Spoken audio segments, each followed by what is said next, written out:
हर लिखने वाले की जिंदगी में वो पल जरूर आता है जब सामने एक कोरा कागज होता है और दिमाग में बस एक सवाल गूंजता है, क्या लिखूं? आज हम इसी मुश्किल सवाल के इर्द गिर्द बुनी एक कहानी को समझने की कोशिश करेंगे। ये सिर्फ एक सवाल नहीं है, बल्कि एक लेखक के मन की वो कश्मकश है, वो उलझन है जो किसी को भी घेर सकती है।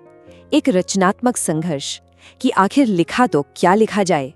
तो चलिए इस दुविधा में जरा और गहरे उतरते हैं, देखते हैं कि हमारी कहानी के लेखक के सामने असल चुनौती क्या थी। देखिए, बात सिर्फ कुछ लिखने की नहीं है, उन्हें एक आदर्श निबंध लिखना है, और वो भी 2 छात्राओं नमिता और अमिता के लिए। तो मतलब उम्मीदों का बोझ भी है और एक जिम्मेदारी भी। और यहाँ लेखक एक दोराहे पर आ जाता है। एक तरफ है दूर के ढोल सुहावने, एक भावनात्मक थोड़ा दार्शनिक सा विषय, और दूसरी तरफ है समाज सुधार, एकदम गंभीर, एक प्रैक्टिकल टॉपिक। अब उसे इन 2 रास्तों में से किसी एक को चुनना है। और यहीं पे कहानी एक बहुत मजेदार मोड़ लेती है। कोई विषय चुनने के बजाय लेखक पहले ये समझने निकल पड़ता है कि भाई एक अच्छा निबंध होता क्या है। कमाल है, उसने लिखने की कला को ही अपना विषय बना लिया। तो लेखक की ये खोज उसे कहाँ ले जाती है?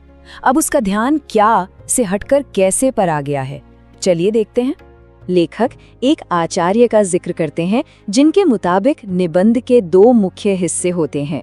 पहला, विषय के लिए सारी सामग्री और विचार इकट्ठा करना, और दूसरा, उन विचारों को एक तरतीब से, एक सलीके से सजाना। सच पूछिए तो ये किसी भी अच्छी राइटिंग की नींव है।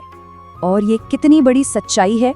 सोचिए, अगर शेक्सपियर जैसे महान लेखक को भी मुश्किल में अपने नाटक का नाम रखना पड़ा, एज यू लाइक इट, मतलब जैसी आपकी इच्छा, तो फिर एक आम लेखक की तो बात ही क्या है। कभी कभी सबसे अच्छा रास्ता यही होता है कि बस शुरू कर दिया जाए। विषय के बाद अगला बड़ा सवाल आता है शैली का, यानी अपनी बात को कहा कैसे जाए। यहाँ भी लेखक के सामने 2 रास्ते हैं। एक रास्ता तो है संस्कृत शैली का, जैसा बाणभट्ट के लेखन में दिखता है, मतलब काफी मुश्किल, भारी भरकम शब्दों वाला। दूसरा रास्ता है अंग्रेजी शैली का, एकदम सीधी सरल बात, जिसमें विचारों का प्रवाह आजाद हो और एक अपनापन, एक पर्सनल टच भी हो।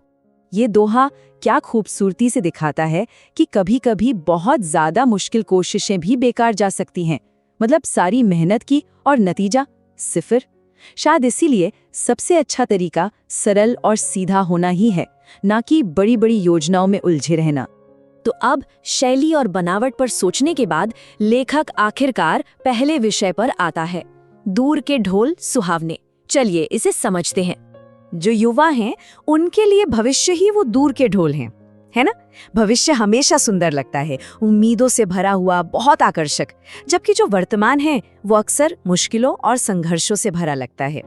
और वहीं दूसरी तरफ जो बुजुर्ग हैं उनके लिए अतीत दूर के ढोल बन जाता है। बीता हुआ समय एक खूबसूरत याद जैसा लगता है, और आज से यानी वर्तमान से हमेशा कोई ना कोई शिकायत बनी रहती है। तो युवा भविष्य की तरफ देख रहे हैं और बुजुर्ग अतीत की तरफ, लेकिन दोनों ही अपने आज से, अपने वर्तमान से असंतुष्ट हैं।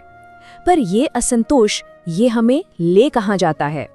तो सवाल था कि ये जो असंतोष है ये हमें कहाँ ले जाता है? और यहीं पर बड़ी दिलचस्प बात है कि हमारा दूसरा विषय समाज सुधार कहानी में एंट्री लेता है। वर्तमान से यही असंतोष एक बेहतर कल, एक बेहतर भविष्य बनाने की इच्छा को जन्म देता है, और यही इच्छा समाज सुधार की असली नींव है। मतलब दूर के ढोल सुहावने लगना ही हमें समाज को बेहतर बनाने के लिए प्रेरित करता है। क्या शानदार कनेक्शन है दोनों टॉपिक्स के बीच। और ये कोई नई बात तो है नहीं, इतिहास गवाह है। बुद्ध हो, महावीर स्वामी, कबीर, नानक से लेकर राजा राम मोहन रॉय, स्वामी दयानंद और महात्मा गांधी तक, ये सब वो महान सुधारक थे जो अपने वर्तमान की कमियों को दूर कर एक बेहतर भविष्य बनाना चाहते थे। तो आखिर में लेखक ने नमिता और अमिता के लिए क्या लिखा? शायद ये जो सोचने की पूरी प्रक्रिया थी, ये जो यात्रा थी, यही अपने आप में एक आदर्श निबंध है। और ये हमें सोचने पर मजबूर करता है, क्या असली रचना लिखने की प्रक्रिया में ही नहीं छिपी होती?